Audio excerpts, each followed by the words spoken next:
I still remember the smell of roasted turkey drifting through the doorway when my daughter-in-law blocked my way. Her arms folded across her sweater, her eyes cold as stone. She told me I would not be welcome at Thanksgiving dinner unless I apologized. The words hung in the air like a slap. My name is Margaret Lewis. I am 76 years old, a retired high school teacher who once believed that family meant loyalty, sacrifice, and a place at the table no matter what. Yet there I stood, clutching a warm pumpkin pie I had baked with trembling hands, told that I was not wanted in my own son's home. For a moment, I thought maybe Daniel, my only son, would step forward. He was inside arranging chairs, adjusting silverware, as though that was the most urgent task in the world. I waited for him to look at me to say something, anything that proved I still mattered. But he kept his head bowed, silent, a shadow of the boy I once stayed up with on nights when fever shook his body. His silence stung worse than Cheryl's sharp voice. I asked quietly, "Daniel, are you really going to let this happen?" He did not even raise his eyes. The laughter from inside the house swelled, clinking glasses, children shouting the warm chorus of family life I had built my whole world around. But I was left standing in the cold November wind, unwelcome, holding my pie like an unwanted burden. I placed it gently on the porch table beside me, along with a small wooden box that had carried my family's recipes for generations. If memories meant nothing to them, then I would not force them inside. I turned, wrapped my scarf tighter, and walked back to my car. Their voices followed me only as muffled echoes, and each step down the path felt heavier than the last. That was the moment I knew something inside me had broken and something else had awakened. I would not beg for a place at their table. If they believed I was powerless, they were about to discover just how wrong they were. The car door felt heavier than usual as I pulled it open and lowered myself into the driver's seat. My hands shook so badly I could barely fit the key into the ignition. For a moment, I just sat there staring at the pie I had left behind the wooden box of recipes resting on the porch like forgotten relics. My breath clouded the windshield as the November wind rattled through the trees. I whispered to myself, "So this is what family means now." The words felt foreign, bitter, a taste I could not swallow. Driving home through the dark streets, my mind betrayed me with memories I had tried to bury. It was not the first time Daniel had looked at me with silent desperation. Years ago, back in 2009, the economy had collapsed, and so had his pride. I still remember the night he sat at my kitchen table, his hands trembling, his face pale. "Mom, I'm losing everything," he had whispered. "If the bank takes the house, Cheryl will never forgive me." I had worked nearly 40 years as a teacher, stretching paychecks, grading papers until my fingers ached. My retirement fund was supposed to be my safety. But when I saw him crumbling, I thought only of saving my son. The bank suggested joint accounts, a way to make things easier if something happened to me. I signed my name beside his, believing I was giving him a lifeline, not handing him a weapon. He squeezed my hand that day, tears in his eyes. "You saved us, Mom." Gratitude faded. Entitlement grew. Over the years, Cheryl's voice grew sharper, Daniel's silence heavier. Tonight, that silence had sealed my exile. By the time I pulled into my driveway, I could feel the weight of what I had done years ago pressing down on me. I had given them access not just to my savings, but to my trust. And now, standing alone in my quiet kitchen, I understood something that chilled me more than the November air outside. Trust once broken is no longer shelter. It becomes a blade. And that blade was already pressing against my throat. The house greeted me with silence when I stepped inside, the kind of silence that seeps into your bones. I hung my scarf on the chair and set a small pot of soup on the stove, something I had prepared that morning just in case. That phrase struck me now sharp and ironic.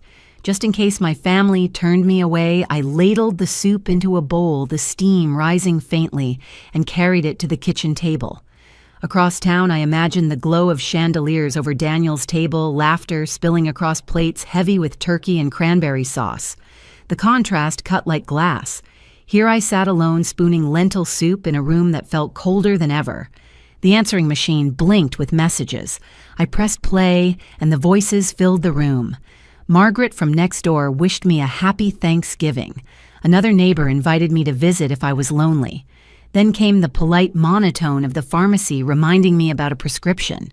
Their words skimmed across me like pebbles on water, polite, even kind, but none of them could fill the hollow where my son's voice should have been. My spoon clattered against the bowl. I covered my face with both hands, letting the steam sting my cheeks. For a long moment, I sat there wondering how love could sour so completely.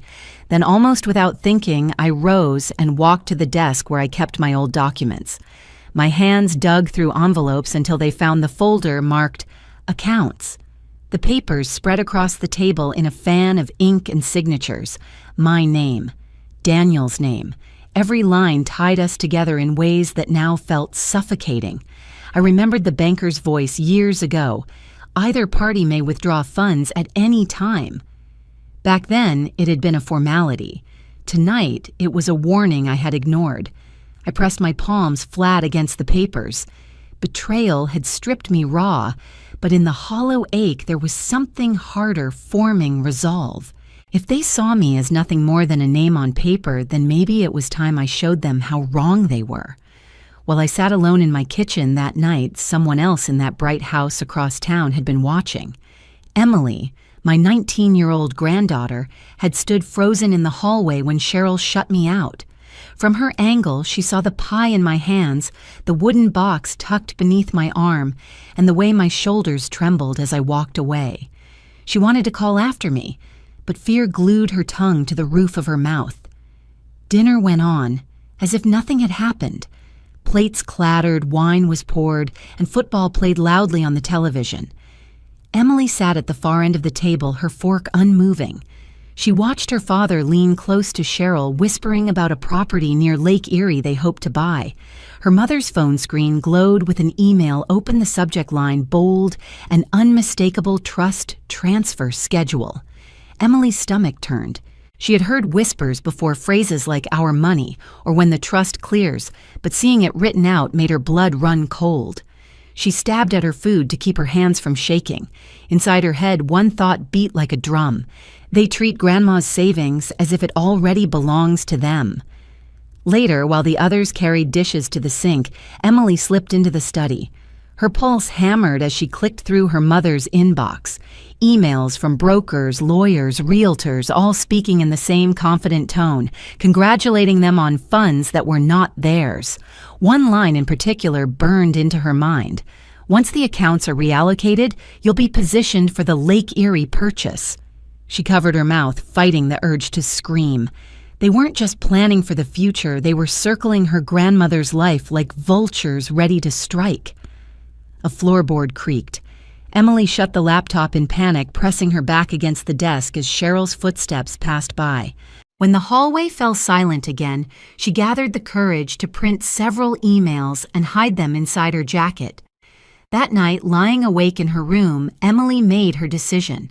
She could not stay quiet anymore. Tomorrow, she would go to me. The morning after Thanksgiving, the air was sharp with frost, the kind that coated the windows and bit at your fingers even through gloves. I was still in my robe nursing a cup of black coffee when a hesitant knock echoed on my front door. I pulled the curtain back and saw Emily standing there, her coat too thin for the chill, her face pale and frightened. She clutched a folder against her chest as if it were armor. "Grandma," she whispered when I opened the door. I had to come. I can't keep this to myself. I guided her inside, set a kettle on the stove, and waited. Her hands trembled as she slid the folder across the table. Inside were printed emails fresh from the night before. My heart hammered as I read Cheryl's messages to Daniel. "We need to move fast before she notices. Once the transfer is complete, we'll have enough for the Lake Erie house." Another email from a broker congratulated them on securing funds that were still legally mine. The blood rushed to my face, but not from weakness. It was fury, raw and cleansing. I looked up to see Emily's eyes brimming with tears. "I couldn't just stand by," she whispered. "They talk about your money like it's already theirs, like you don't even matter." I reached across the table, covering her shaking hands with mine. For years I had suspected, but seeing it in black and white stripped away the last of my illusions. They weren't careless. They were predators. "Then it's time," I said, quietly. Emily blinked. "Time for what?" "For me to act before they do." My voice was steady now, stronger than I had heard it in years. Her lips parted, a flicker of hope in her eyes. "You're really going to stop them?" "Yes," I told her. "Not just for the money, for the respect they stole from me." She sat back, breathing hard, but nodded. That morning in my small kitchen, the two of us formed a silent pact. I was no longer alone, and they had no idea what was coming. That night, long after Emily had gone home, I sat at my dining table with papers spread out like a battlefield map. The lamp cast a circle of light over account statements, trust documents, and insurance forms that had collected dust for years. I traced my finger over the signatures, my name bound to Daniel's in ink that now felt more like shackles. I remembered the banker's polite warning when I first signed, "Both parties have equal rights. Either one may withdraw at any time." At the time, I had brushed it off as a formality. Tonight those words felt like a prophecy I had foolishly ignored. Emily came back the next day carrying her backpack instead of a folder and sat across from me with a determined expression. She didn't scroll her phone or hide behind small talk. She just watched me sort the papers. "Grandma," she asked softly, "do you really have to go through all of this? It looks so complicated." "Complicated is better than helpless," I told her. "Paperwork may look boring, but it can decide who controls a life. And mine is still mine to control." Her eyes glistened with something between fear and admiration. I clipped the documents into neat stacks, each one representing a piece of ground I had to reclaim. The joint accounts, I murmured almost to myself, those need to be separated. The trust, I can change trustees if it's being abused. Insurance policies must list people I actually trust. Emily leaned forward. "So you can undo it? You can really take it back?" "Yes," I said firmly, "but only if I act before they do." For the first time in years, I felt the scales tipping in my favor. Emily smiled faintly. "I'm glad you're doing this. They don't deserve it, and I'm learning from you." I reached across and squeezed her hand. "Then promise me something. Never let anyone sign your life away for you, not even if they call it love." She nodded, and for a moment the room felt lighter. The chains I had carried for so long were beginning to loosen. Black Friday morning arrived with a cold so sharp it stung my cheeks as I walked from the parking lot into the glass doors of First Midwest Bank. Shoppers rushed past me with bags and chatter about sales, but my purpose had nothing to do with bargains. My leather folder, heavy in my arms, carried every piece of my future. The receptionist greeted me with a polite smile. "Good morning, ma'am. How can we help you today? I need to see a senior banker," I said firmly. "This morning, if possible." Minutes later, I was seated in a small office with glass walls facing a man in a navy suit whose nameplate read David Clark. He offered a professional smile, but I leaned forward before he could begin his script. "Mr. Clark, I'm here to close every joint account that bears my name alongside Daniel Lewis. I want all funds transferred into a new trust account, effective immediately.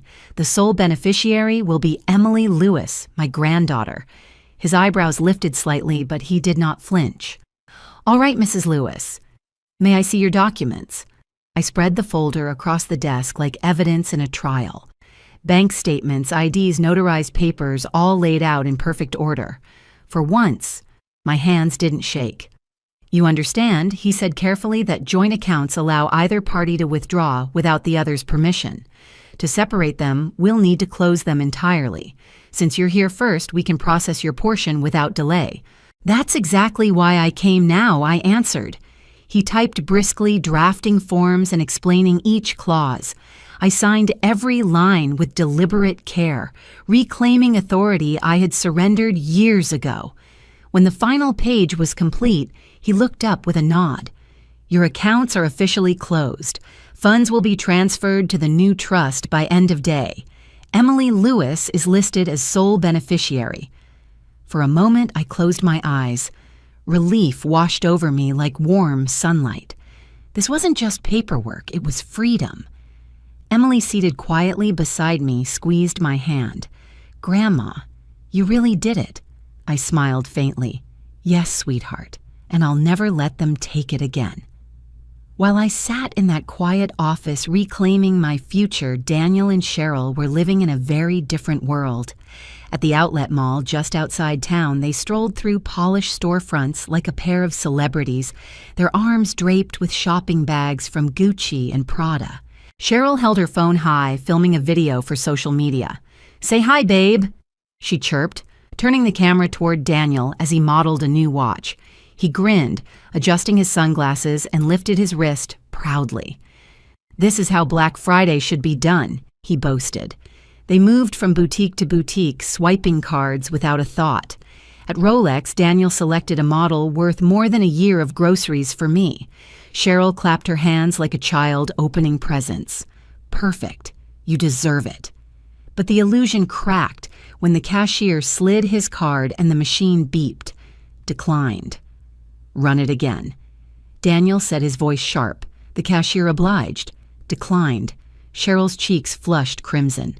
"That's impossible. We just used it this morning." She shoved her own card across the counter. "Declined."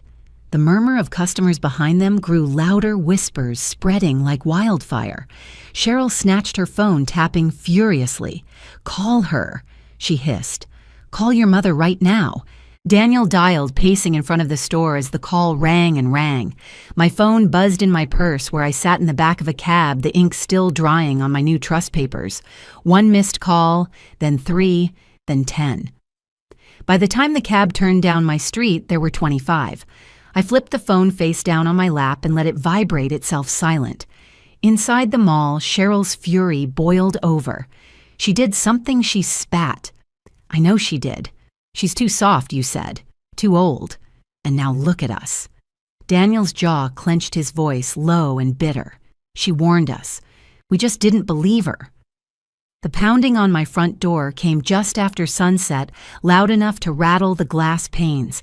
I had been expecting it, but my heart still gave one heavy thud as I set down my teacup and walked calmly to the entryway. Through the peephole, I saw them, Daniel and Cheryl, faces flushed, eyes blazing. "Open this door, Mom," Daniel barked. I slid the chain free and stepped aside as they stormed in. Cheryl's heels stabbed against the floorboards as she threw her purse on the table. "You've destroyed everything," she spat. "You had no right." Daniel's voice trembled with rage. "What did you do? You closed the accounts, didn't you?" I shut the door behind them, turned the lock, and faced them squarely. My voice was calm, steady. "Yes. And let me remind you, when I signed your names onto those accounts years ago, that was not a right. That was trust. Trust you buried with your own hands." Cheryl's mouth twisted. "Don't give us speeches. You can't just erase us from what's ours." I moved to the sideboard and pulled out the folder I had prepared.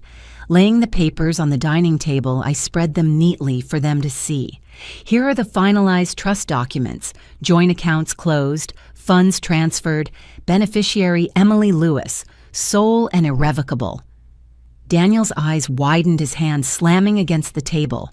"Emily, you cut your own son out and gave it all to a child."